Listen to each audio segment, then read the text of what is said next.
Night had long ago plunged the city into its dark embrace when the phone on my desk broke the silence of the office. I picked up the phone, rubbing my eyes sleepily. Captain Reed's voice sounded on the other end of the line. "Maxfer, we have a strange case," he began. His voice was heavy, as if Reed himself wasn't quite sure what to say.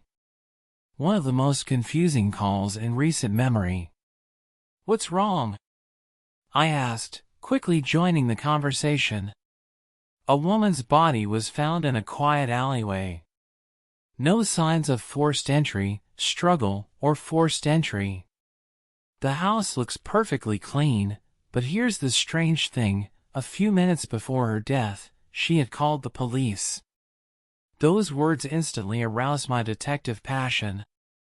These cases are few and far between, and each one is a challenge for a true professional. "I'm on my way," I said briefly, and hung up. Putting on my coat, I went out into the night. The air was cold, damp, and the city seemed deserted. The crime scene was in a neighborhood of old houses where the streets were lit by dim streetlights. When I arrived, Reed was waiting for me on the doorstep of the house. It was an old building with faded bricks and carved wooden shutters. It looked like it had decades of secrets. "What do we have?" I asked, stepping closer. "Nothing. No footprints. No prints, no marks on the floor. No struggle. The body's lying in the living room, next to the phone," Reed answered, sighing heavily. It was as if death had come and gone without leaving a single clue. I entered the house. The furnishings inside were old-fashioned but well-kept. On the living room carpet lay the body of a woman in her 50s.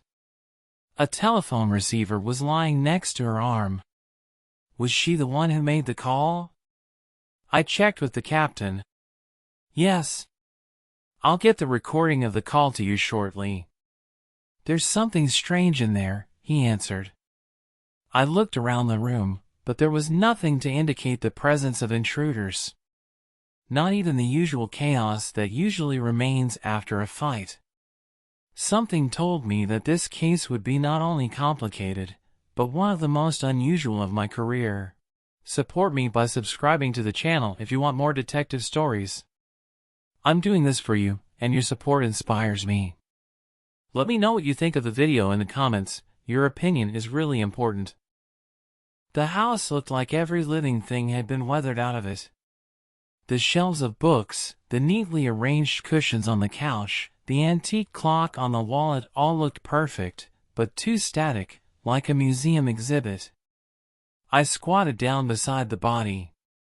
The woman was lying on her side, eyes open, but it wasn't fear, but rather surprise. "Do we know her name?" I asked Reed, who was standing next to me. "Yeah, her name was Margaret Lang. Widow, lived alone. Neighbors described her as a quiet and upstanding woman," he replied. I looked at the telephone receiver that was lying next to the victim's hand.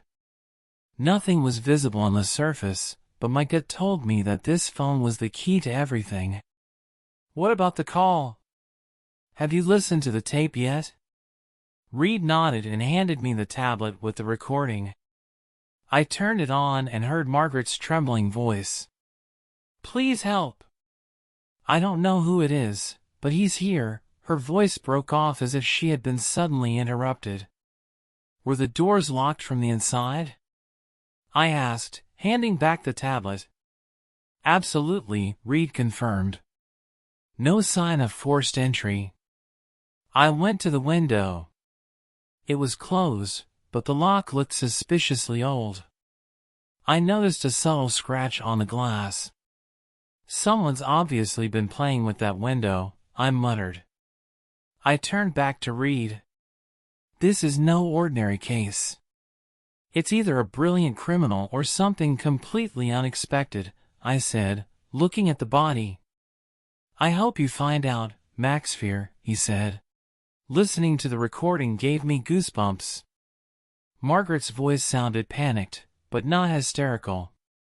She knew for a fact that her life was in danger, but didn't have time to explain who or what was scaring her.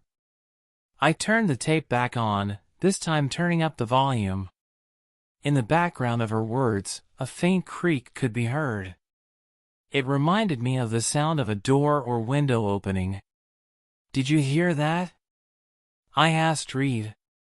"Yes, but forensics hasn't found anything to explain it yet," he replied, pressing his lips together.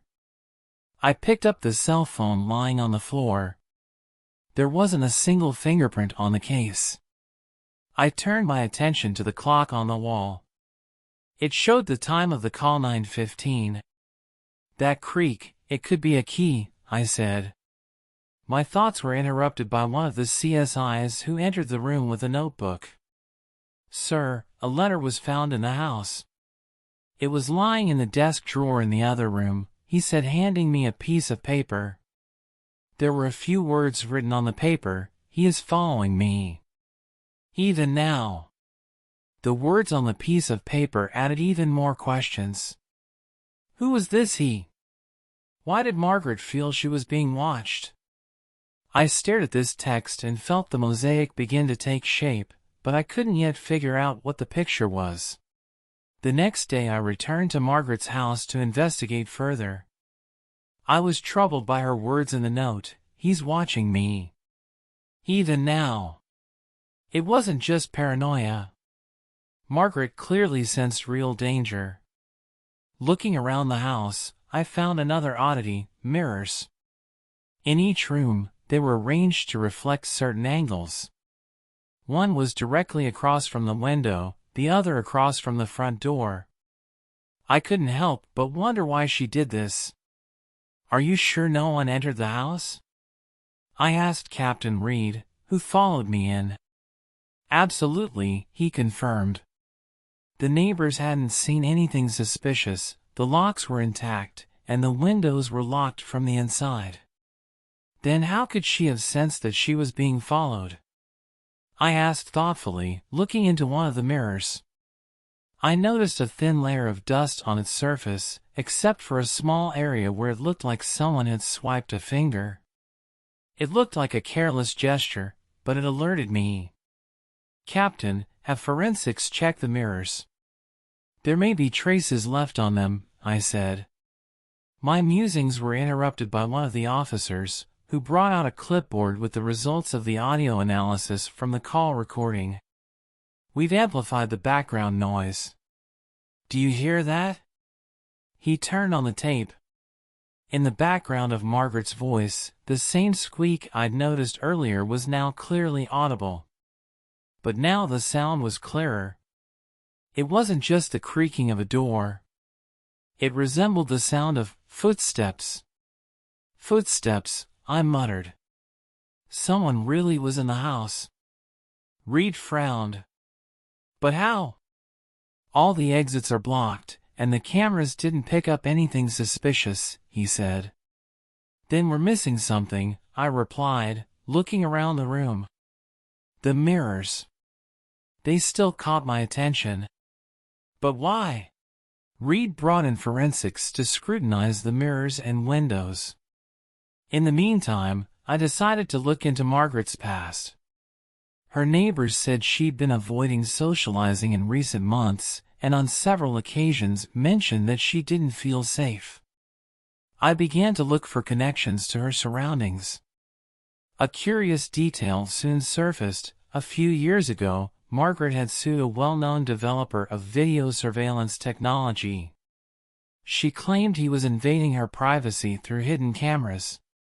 The lawsuit ended in nothing, but could this story be connected to her death? Back at the house, I found the forensics team had found something interesting. "Maxfer, look at this," one of them said, pointing to a mirror in the living room. It turned out that the mirror was two-sided. On the other side was a small space that could be accessed through a secret hatch in the wall. "That's where the sound of footsteps could have come from," I said, looking into the dark hallway behind the mirror. We stepped inside. The corridor was narrow and dusty, as if it hadn't been used in a long time. But here was the strange thing, there were fresh footprints on the floor. Someone had walked through here recently. The corridor led us to the basement.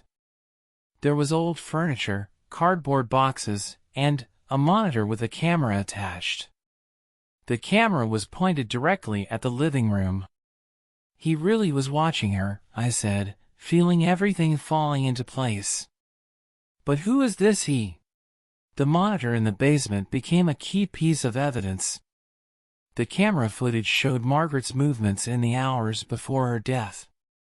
She paced nervously around the room, talking on the phone and constantly looking in mirrors. Her tension was almost palpable. At one point, the camera caught a shadow. It flashed in the corner of the room and then disappeared. "What was that?" Reed asked, standing next to me. It looked like she was right. "Someone was really in the house," I answered. "But how did he get in and out without being seen?" Looking through the basement, I came across a box of documents. Among them were blueprints of the house. One of them caught my eye. The plan showed another exit, an old tunnel leading outside the house. We followed this tunnel and soon found ourselves in an abandoned garage on a neighboring street. There was a surprise waiting for us there, a working laptop connected to hidden cameras. The laptop was locked with a password, but it was the first step to a clue. "Find out who this belongs to," I ordered, handing the laptop to the forensics team. The further we got, the more questions arose. Who could have planned all this so meticulously? And why was Margaret the victim? I felt the truth was closer than it looked, but there were still a lot of unknowns. Forensics soon found the owner of the laptop. It turned out to be Victor Lang, a man in his 40s who had previously worked as a CCTV engineer. Victor was known for his technical skills, but he also had a shady reputation. He was suspected of spying on clients, but never proved it. I asked Reed to organize a bust. Victor was found in a rented apartment on the outskirts of the city.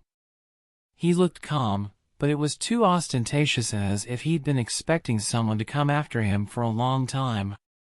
"Detective Maxfer," he began with a cold smile. "May I ask what has earned the honor of your visit?" "Your laptop," I said, looking him straight in the eye. "It was found in an abandoned garage, hooked up to the cameras in Margaret's house." "Care to explain?" Victor grinned. "The cameras? Interesting.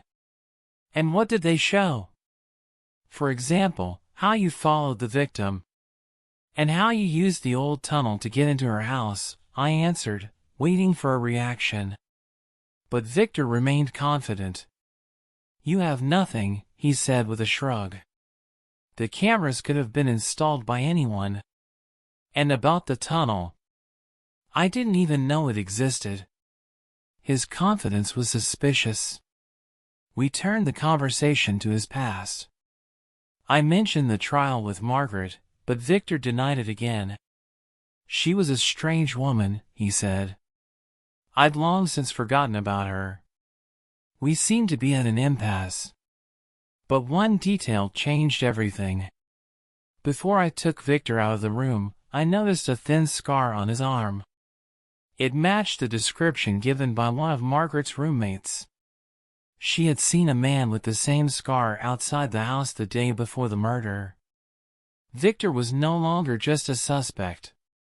He became the centerpiece of the investigation. Episode 8, The Final Disclosure. I returned to the station to scrutinize the footage from the cameras found in the basement. On one of them, I noticed something that changed everything. Victor had indeed entered the house through the tunnel. But he didn't do it on the day of the murder, but a few days before.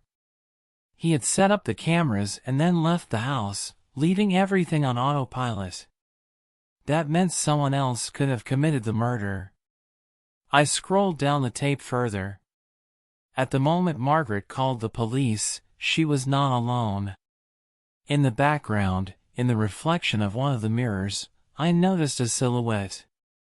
It wasn't Victor, but someone else. Comparing the reflection to the photos, I recognized the man. It was her neighbor, Mr. Carter, an older man who often brought her mail and sometimes helped around the house. Carter was inconspicuous, almost invisible to others. But that's what made him dangerous. When I arrived at his house, he greeted me with a good-natured smile. "Good afternoon, detective," he said. "What can I do for you?" "You can tell me why your reflection was visible in the mirror when Margaret called the police," I replied. His face tensed. "It's a mistake," he muttered. But I could see he was lying. At his house, I found a key piece of evidence, an antique knife that fit the description of the murder weapon perfectly. There were marks on the blade that matched the scratches found on the victim's body. Carter tried to justify himself by saying that he wanted to protect Margaret from Victor, but all his words sounded implausible. Victor was released, but he was still a suspect in the surveillance and trespassing. And Carter turned out to be the mastermind behind the tragedy. As I walked out of Carter's house, I was left with a strange sense of incompleteness. Yes, the culprit had been caught, but it all seemed like someone was pulling strings from the shadows. I remembered Margaret's words, "He's always watching me." Maybe she wasn't just referring to Carter. Maybe there was another layer to this story waiting to be uncovered. Did you like the story? Subscribe to the channel so you don't miss any new investigations. I'm always putting in the effort for you, and your support means a lot. Leave a comment, I'd love to hear your thoughts.